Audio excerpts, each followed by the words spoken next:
Más que listo, comprometido para hacer la mejor temporada de mi vida. No hay miedo porque es un sueño que estoy cumpliendo e não é uma obrigação que estou fazendo. Salve galera ligada aqui no canal, aqui quem fala é o Guilherme do canal O Vasco é Pra Quem Acredita e hoje eu tô aqui para trazer lances e a análise completa do provável reforço do Vasco, Carlos Andrés Gomes, que atualmente está no Rennes da França, beleza? Estou aqui com o papel que eu preparei aqui com informações de transferências, características e algumas partidas que eu assisti do jogador, tá? E separei alguns lances pra gente estar observando aqui, beleza?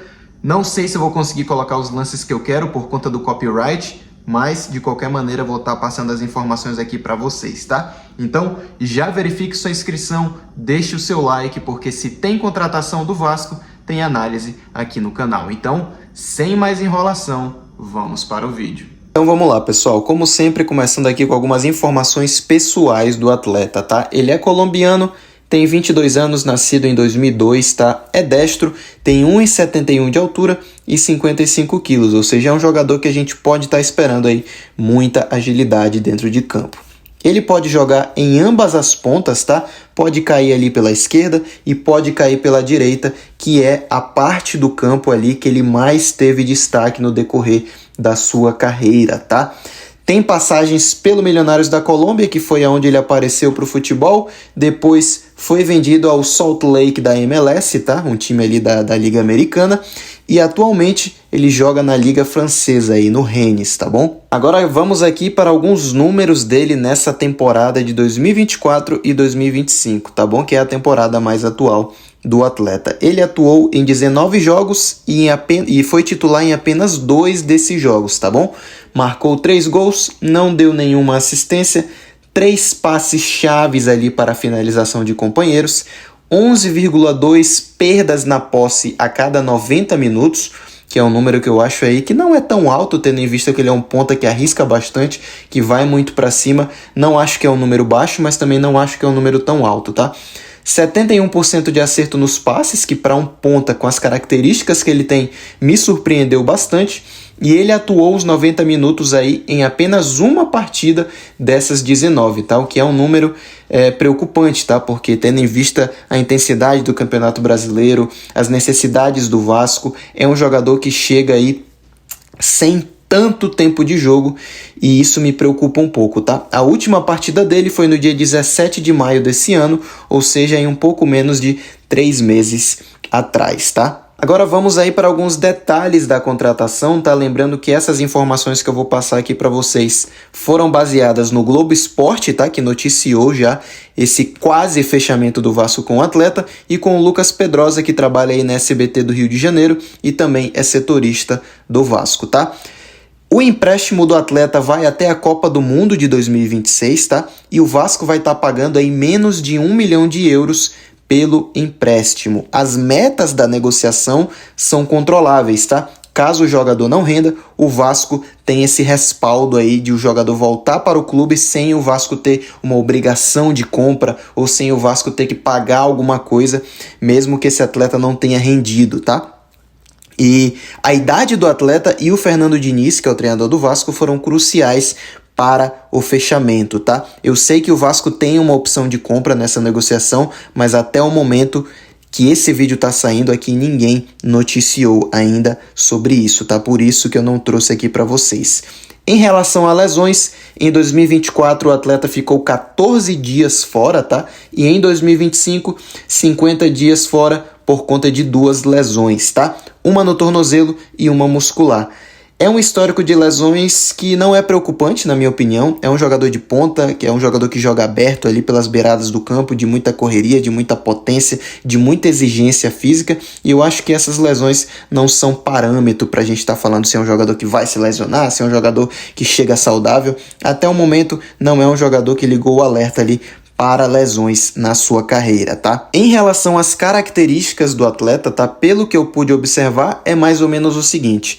É um jogador que cai bastante, mas bastante pela ponta direita, como eu falei para vocês. É a posição que ele tem mais destaque ali dentro de campo. Tem muita agilidade, potência e capacidade física para estar muitas vezes até dominando essa bola de costas, tá? E tá fazendo o avanço ali pelo corredor ou tá dando opção no ponto futuro. E ele não é um jogador técnico, tá? Não é um jogador de espaço curto, de fazer tabela. Nesse quesito é um jogador que me lembra bastante o Emerson Rodrigues, tá? Eu acho que ele é um pouco melhor nesse quesito do que o Emerson Rodrigues, mas também não é um jogador que você pode estar contando ali para jogar com jogadores mais técnicos ali, para fazer tabela, para fazer 1-2, para aparecer no espaço vazio, para estar fazendo essa chegada um pouco mais trabalhada lá na frente, tá? Eu acho que o Vasco pode enfrentar dificuldades se ele estiver em campo aí e o Vasco estiver enfrentando um time mais retrancado, tá? Porque ele é um jogador de atacar espaço vazio, de velocidade, de arranque, de arrastar. Ou seja, é um jogador mais para utilizar quando o Vasco estiver se utilizando do contra-ataque e o Vasco estiver precisando de uma transição ofensiva um pouco mais agressiva, dependendo da partida, tá? E ele é um jogador que também tem uma dominância ok com sua perna esquerda, já marcou alguns gols na carreira, utiliza muito bem a sua perna esquerda, mas também não é um poço assim que a gente possa falar, não, é um jogador ambidestro, que é praticamente a mesma coisa com as duas pernas, tá bom? E agora vamos aqui para minha análise final, né, que foi o que eu separei aqui para vocês de acordo com o que eu observei, pelo que eu pesquisei do atleta, e ficou mais ou menos assim, tá? É um jogador que não chega na sua melhor fase ao Vasco, teve grande destaque na Colômbia e na Liga Americana, tá? Mas acabou sofrendo com a transição para o futebol europeu. É um jogador novo e com passagem pela seleção colombiana profissional. Tem boa margem de crescimento e potencial de revenda, caso efetuada a opção de compra no futuro, tá? Chega para tentar reencontrar seu melhor momento após um início apagado na França. É uma boa oportunidade de mercado e é um jogador que chega para trazer uma característica mais agressiva para a ponta direita do Vasco ali, tá? Ele está longe de ser uma solução, mas é um atleta que pode entregar algo um pouco diferente dos outros jogadores da posição que o Vasco já tem, tá? Uma opção que não é uma das melhores, mas que se encaixa nos padrões financeiros atuais do Vasco que todo mundo já conhece. Na minha opinião, chega para ser opção no banco de reservas e pode chegar a receber oportunidades no time titular em caso de ausência do Ryan, tá? Que vale lembrar que o Ryan muito provavelmente não vai estar sendo utilizado, porque ele vai estar com a seleção brasileira sub-20, se eu não me engano, no fim de setembro até metade de outubro, tá? Então esse também é um ponto para a gente ficar ligado.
Galera, é mais ou menos isso, tá? Quero saber a opinião de vocês aqui embaixo nos comentários. O que vocês acham da contratação? Se é um jogador que chega para somar? Se tinham jogadores melhores no mercado? O que você espera dessa contratação do Vasco para a sequência da temporada, tá? Porque a gente sabe que o Vasco tem muitas dificuldades aí na ponta, faltam opções quando o Ryan não joga, tá? Então o Vasco tem um elenco ali muito escasso que possa suprir essa necessidade nas pontas, tá? Então é isso, deixa a sua opinião, quero saber o que você pensa aí sobre esse quase confirmado aí, né, reforço do Vasco, tá? Então é isso, eu me despeço por aqui, até uma próxima. O Vasco é para quem acredita, é só o começo, tamo junto e eu fui.